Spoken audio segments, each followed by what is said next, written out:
It's right here, all right? All right, y'all. You know what time it is. We've been waiting for this. Top 50 talk. We're gonna start the list ahora. But before we start, I feel it's necessary for me to highlight my qualifications to speak to this subject. Point number one, I was born at the right place at the right time. I'm a 78 baby. So right when hip hop started turning the corner in 86, I was 8 years old. I was a huge fan of Run DMC. But when Eric B and Rakim came out with Eric B as president and Money Earned at Mount Vernon dropped by Heavy D, that summer 87, we was all doing a WAP at the Plaza Pool before the joint closed. And I don't believe we knew of the journey that was to ensue. New York was the epicenter of all hip hop at that time. In other words, from then until around 96, 98, we all witnessed the coming of age of hip hop. But the New York experience was just a little bit different. Point number two, I moved to the right place at the right time. So from 96 to 98, I was in Be More Careful, attending Morgan State University. In 1998, I moved to Atlanta, where the genesis of the Dirty South movement was leaving the station. ATL in the South was on the map, thanks to Outkast and the classic ATLians that dropped in 1996. The Olympics just left, and Hotlanta was the epicenter of the dirty. The AU Center was the mecca of it all.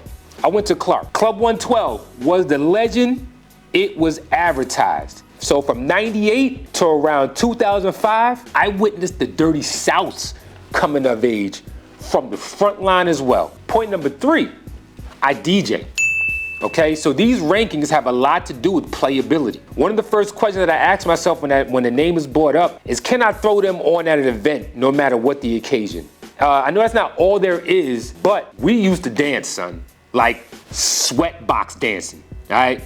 How can we properly tell of your legend if only a small segment of the populace can feel your music? So I'm warning y'all, there will be some rankings you will not agree with, and that's okay. Write to the show. There's an email that's gonna be provided for you, or message me on social media. I'm around. Or you can either pull up right here with a seat next to me and let's talk about this thing. How about that? I prefer the latter. At the end of the day, all of these lists are subjective and preference-based. I'm making the best attempt I can to rank these artists on relevance and sustainability, not just on sales and streams. So quick disclaimer, most artists from the very beginning of the culture and most new artists are probably not gonna make this list, all right? Nothing personal, but hip hop as we know it came from the golden era around 87, 88 and began to fade in the mid 2000s. So those outside of those numbers might not rank on this list. I'm sure your arguments are valid, but not up in here. I spit on the table.